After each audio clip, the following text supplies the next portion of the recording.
Welcome to the Michigan Runner Show. Join us each time as we explore the people, the places, and the events that shape our great sport. Well, we have Ryan Hall here, American record holder at the Boston Marathon, Olympian, and one of his first big appearances since your retirement. So tell us what it's like being retired now.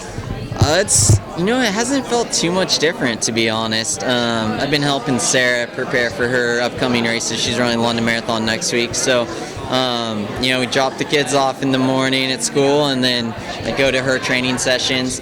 So it's just, I'm not the one training anymore. I'm still, at the training sessions, still involved in the sport.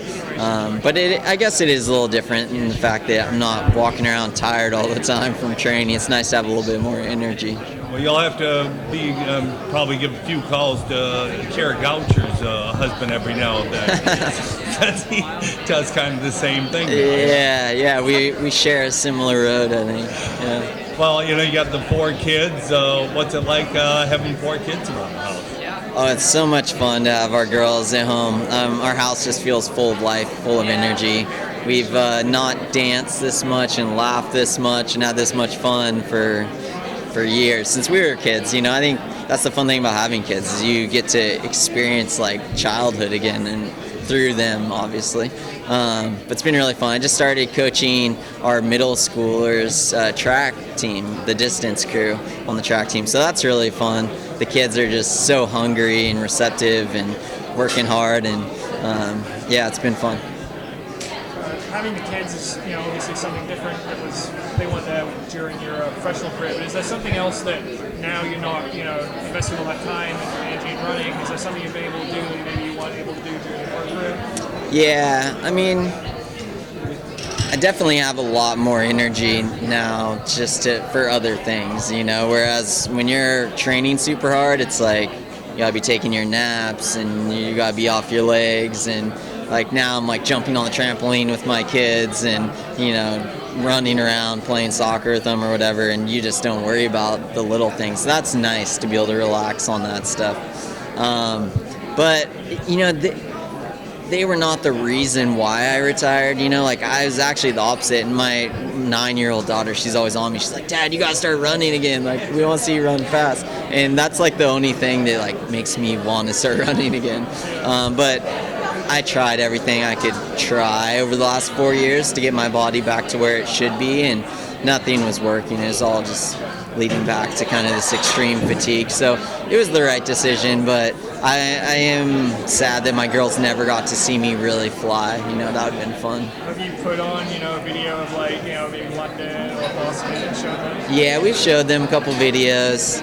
I don't know, I wasn't there. Sarah shows them some stuff sometimes, but I'm showing them videos of the planets, and I'm trying to expose them to the rest of the world, because growing up in a rural area, they don't even know about the solar system and dinosaurs and all this stuff. So I'm YouTubing all this educational stuff, trying to just expose them to the world.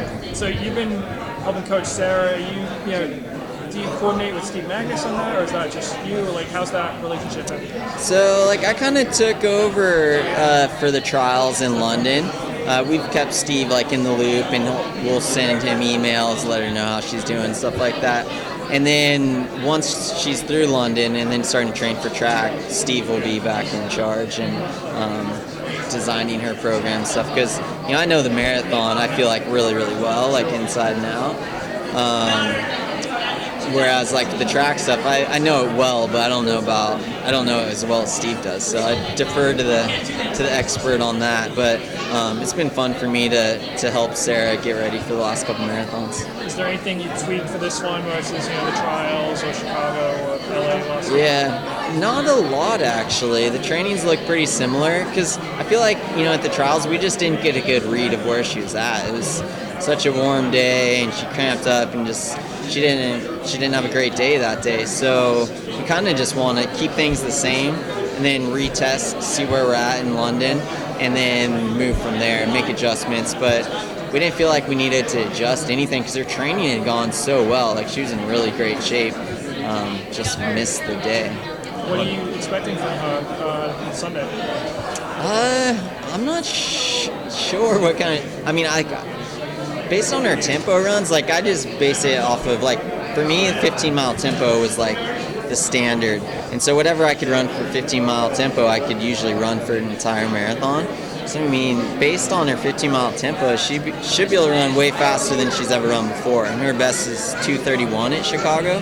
So I mean, she should definitely be well under 2:30. But you know, you never know what you're getting. We're just trying to take small steps. You know, like not trying to bite off too much at one time. Just run a little bit quicker, and just grow little by little. What made both of you or even her want to run the marathon at this point with the track and field trials coming up in just 2-3 more months? And what is she looking to run at the trials? Yeah. At the track, and what distance at the track trials? Yeah, when she decided to do London, it was kind of like, okay, you're kind of putting the track trials on the back burner a little bit, like you kind of got to choose one or the other, like knowing that she comes off races really well. We knew she would bounce back and she'll be able to run well in the trials, but if you're choosing to run a marathon this close to the trials, you are, putting a damper on your track performances.